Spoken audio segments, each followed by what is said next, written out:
What's going on, guys? So as you know, a few months ago we bought a new 7x16 enclosed trailer, and I kind of wanted to go over where we're at with that.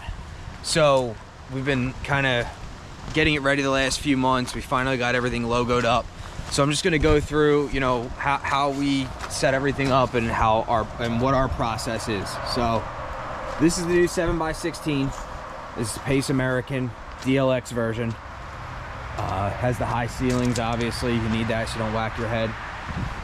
Double axle, brand new. Actually, this was in my other video, and I'll let you know in the other video, this was a leftover from 2023. So it was almost $2,000 off because it was, you know, obviously 3 years old, but still brand new. A lot of car dealerships do that with those kind of things. Those are deals you got to look out for. Sometimes trailers and small equipment will go on sale at the end of the year. It just worked out that way for us. So anyway, this is the inside. All right, so first off, I used the non-skid flooring on all of our trailers. Our snow trailer, this trailer, and our landscape trailer. It is expensive, but it is worth it. I highly suggest getting this. It took one person to slip and smack their head a few years ago, and I realized, oh, okay, so, you know, it rains, it drizzles, sometimes it snows. You got to have some type of, and this is like that gritty stuff, the gritty paint. It's very good. Like I said, very expensive, but it's well worth it. I don't do the inside here because of how expensive it is per gallon. I just do regular wood floor paint. So this is the setup. On the right side is all the trimmers, handheld blower, trimmer line, obviously. Up the right side is the backpack blower. We have two though. So this is the one used mainly every day, cutting grass. One person blows off, but we have a couple properties that are big. So obviously if, you know, the guy on the blower still has, you know, 10, 20 minutes of blowing off, someone else is gonna help and grab that one. That's the setup. So with the blowers, edger up on the left side, 48 stander X, it's right, and 36 stander, and push mower in the corner. So that's what we do there. Basic setup. Up front here, we have the Ballard jack. This is what we use to jack all the mowers up and change the blades every morning. I still have to put a few things in here. This is like 5 gallon regular, and that's 2.5 gallon mix. Usually we have two mixes, a 5 gallon can and a backup gas can, and like Sta-Bil, you know, what is it, WD-40, all kinds of stuff down here. And up here is obviously, I don't do toolboxes. These are actually old, like, what are they, fishing tackle boxes. I use these for every trailer. They're easy to organize, and you're not having a bulky toolbox with you. Edgers on the hooks up there, and I do keep a few hooks empty, just you know, put your jacket up, things like that, closed. Side door, really not used a lot. Everyone goes in and out of the back, but again, if you got to grab this blower, you know, you can probably grab it from the side. But so the racks in here, I wanted to go over that real quick. So, you know, with these trailers, you can end up spending a lot of money on racks. And some of it is security reasons. I understand if you have a utility trailer. We used to run one back in the day. We had a utility trailer, and you'd have to buy specific racks to lock things up. But I don't see the need for that with these enclosed trailers. I would much rather you spend the money on a brand new trailer and have it logoed up and make it look great, and buy some racks, you know, that aren't $300, $400. Let me show you something right here. So I guarantee you most people have not heard of this, but if you go on Amazon or type in Buyers racks, Buyers products that does snow plow, here's the logo right here. If you're into snow removal, you know Buyers.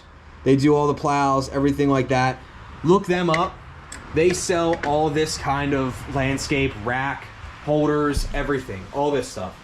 You know, I understand the Green Touch. I understand all those high-end trimmer racks.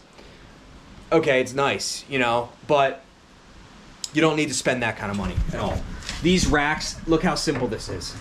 Big hooks in the back, little hooks in the front, and 2 bolts, you know, one on the top, one on the bottom. It's it. These racks came out of my original trailer from back in the day, and then we kept the other racks over there for our landscape setup. So, listen, and this wood is scrap wood. You know, the wood here, the wood here, the wood there.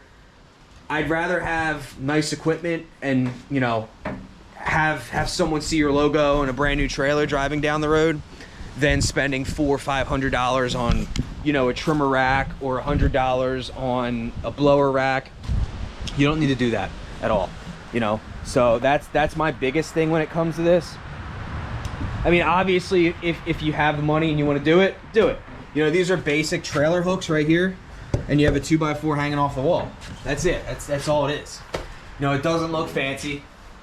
Whatever. You know, I'm not hanging lights in the ceiling and having my logo painted on the floor. You know, you got to have it efficient to work. And, you know, like I said, we painted a little bit, you do a little bit here and there, but this isn't really, you know, you don't want to dump all your money into, you know, fancy wood or fancy racks, or, you know, you got to, you know, just think about it. That's all. Like I said, I'd rather have a brand new trailer with logos going down the street, looking clean, looking new, than that. So again, guys, this is our 7x16. We got everything logoed up. This Ram's been pulling the grass trailer for a while. So this is our old trailer right here. I have a video coming out about that over the winter. We have this all set up for landscaping. So there's hedge trimmers on the wall. There's backup blowers hanging, rakes, shovels. We've been using that for our cleanups, and it is very efficient, very efficient. So that's kind of that. So again, I just wanted to kind of go over everything in here, guys. It's our basic setup. You know, nothing fancy. Like I said, you know, you got your mowers set up. That push mower does have a, let me show you, a boot up there. This boot's really old too. That's if you know, it's a Jungle Jim's boot. That's super old. That holds the push mower from going back and forth. So I did forget to mention that. But you know, basic mowing setup, guys. You know, you don't got to go fancy with this kind of stuff. Like I said, you know, you can obviously, if you know you got 4 guys cutting grass out of a truck, then you need a bigger rack, whatever. You know, but make it work for you. Like I just said twice. You know, I went. And I don't want to say they're cheap, because these things have lasted years, and it's the same racks in the other one, and these are less than $100. These are really nice too. They're just basic. But I don't want to say I went cheap, but I saved a couple bucks on using knockoff racks, you know, scrap wood, things like that, instead of spending that kind of money. Because like I said, I'd rather have the money to, for safety reasons, paint the non-skid floor. I'd rather have the money for the logos on the side. I'd rather do stuff like that. But that's the setup, guys. 3 trimmers, an edger, a couple blowers, a couple mowers. Basic, nothing fancy. You know, not gonna. And the reason we have this here is obviously the mow guy comes out, the edger guy grabs his, string trimmer guy grabs his. So there's never, you know, if you're in the motion, there's never anybody bumping into each other, obviously, if that makes sense. So. And I don't hang these backpack blowers up high. I know a lot of guys do, and you probably have better reasons than I do for doing that. But I'm not lifting these. I'm not gonna, you know, lift these over my shoulder for, you know, what, you know, if you do 20 lawns a day, that's 40 times you gotta, you know, lift this thing up and down. Not gonna happen. So I keep them a little lower. That one out of the way because it's not used as much, but it's just easier. So that's the setup, guys. Very basic. Like I said, just want to make a quick video here. Nothing fancy at all going on. If you have any questions, you can let me know below, but everything's pretty self-explanatory. So, thanks for watching, guys.